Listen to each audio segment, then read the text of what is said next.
नमस्कार मंडळी, आयशाच मराठी रेसिपीमध्ये आपले मनपूर्वक स्वागत आहे। तर आज अगदी झटपट अशी मेथीची सुक्की भाजी, मूग डाळ घालून मेथीची सुक्की भाजी कशी बनवायची याची रेसिपी मी तुमच्यासोबत शेअर करणार आहे। डब्यासाठी पटकन आणि झटपट अशी कमी तिखटाची 10 मिनिटात होणारी ही भाजी, अगदी वाफेवरती होणारी भाजी कशी बनवायची ते आज आपण बघणार आहोत।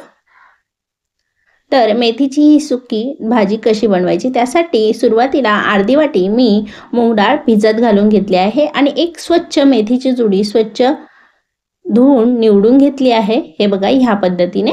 आता मी खलबत्त्यामध्ये वाटण तयार करणार आहे। त्यासाठी मी एक खलबत्ता घेतला आहे, त्यामध्ये 2 ते 3 हिरव्या मिरच्या, 4 ते 5 लसणाच्या पाकळ्या घेऊन मी हे वाटून घेणार आहे।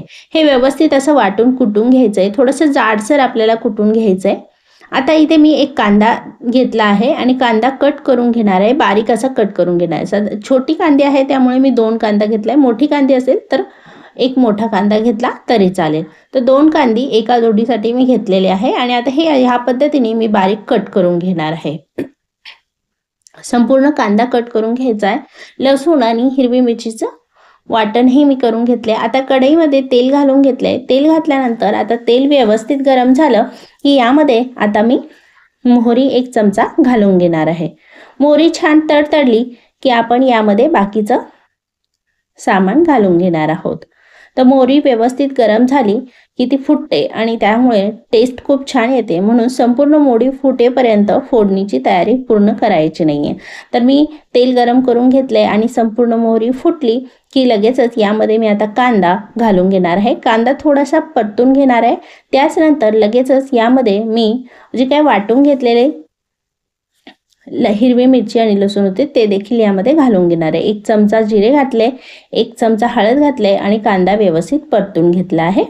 आता इथे मी वाटून घेतलेले लसूण आणि हिरवी मिरचीची पेस्ट ती देखील मी यामध्ये घालून ती 2 मिनिटांसाठी परतून घेणार आहे। आता हे परतून झाल्यानंतर यामध्ये आता मी जी काही भिजवलेली डाळ होती, साधारणतः 1 तास भिजवून घेतली होती, ती अर्धी वाटी डाळ मी घालून घेणार आहे। पाणी न घालता अगदी सुकी ती डाळ घालून ती परतून घेणार आहे 1-2 मिनिटांसाठी। तर 2 मिनिटांसाठी ही व्यवस्थित तेलामध्ये आणि कांद्यामध्ये परतून घ्यायची आहे। थोडीशी डाळ ही मऊ होईल तोपर्यंत आपल्याला ही परतून घ्यायची। आता यामध्ये अगदी थोडंसं पाणी घालून ही डाळ व्यवस्थित अशी शिजून घ्यायची। अगदी वाफेवरती 2 चमचे पाणी मी घातलं आहे। 2 चमचे पाण्यामध्ये ही अशी व्यवस्थित परतून घ्यायची। झाकण ठेवून शिजवून घेऊ शकता किंवा न झाकण ठेवताही तुम्ही शिजू शकता। डाळ शिजण्यासाठी अगदी अर्धा चमचा मी मीठ घालून घेतला आहे आणि ही डाळ अगदी साधारणतः 50% शिजून घ्यायची आहे। फार शिजवायची गरज नाहीये, कारण नंतर भाजी सोबत देखील ती शिजली जाते। तर ह्या पद्धतीने झाकण ठेवून मी 1-2 मिनिटच फक्त शिजवून घेणार आहे। तर 50% आपल्याला म्हणजे 2 चमचे जे पाणी टाकले ते थोडंसं आटेपर्यंत आपल्याला शिजवून घ्यायचे। हे बघा इतकी शिजून झाल्यानंतर लगेचच आपण स्वच्छ धुवून घेतलेली मेथी यामध्ये घालून घेणार आहोत। मेथी घालून आणि ही व्यवस्थित मिक्स करून घ्यायची। मीठ टाकायची घाई करायची नाही, कारण मेथी संपूर्ण परतल्यानंतर ती बारीक होते, त्यामुळे अगदी शेवटी मीठ घालायचंय। सुरुवातीला आपण डाळ शिजण्यासाठी अगदी थोडंसं मीठ घातलेलं आहे। आता हे मी व्यवस्थित मेथी ह्या डाळीमध्ये म्हणजे ह्या फोडणीमध्ये व्यवस्थित मिक्स करून घेणार आहे आणि ती थोडीशी स्ट्रिंग होऊन देणार आहे, म्हणजे मेथीचं प्रमाण आपल्याला कळेल आणि मगच मी मीठ घालणार आहे।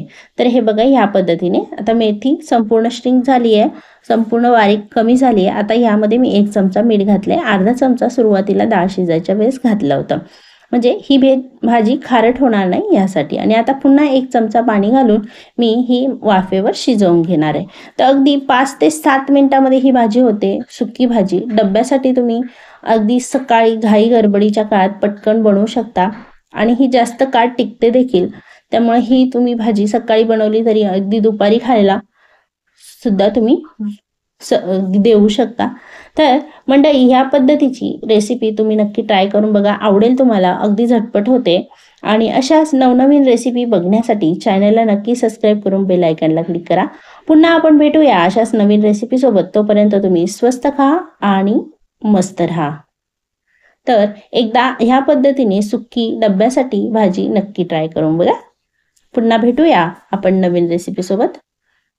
धन्यवाद।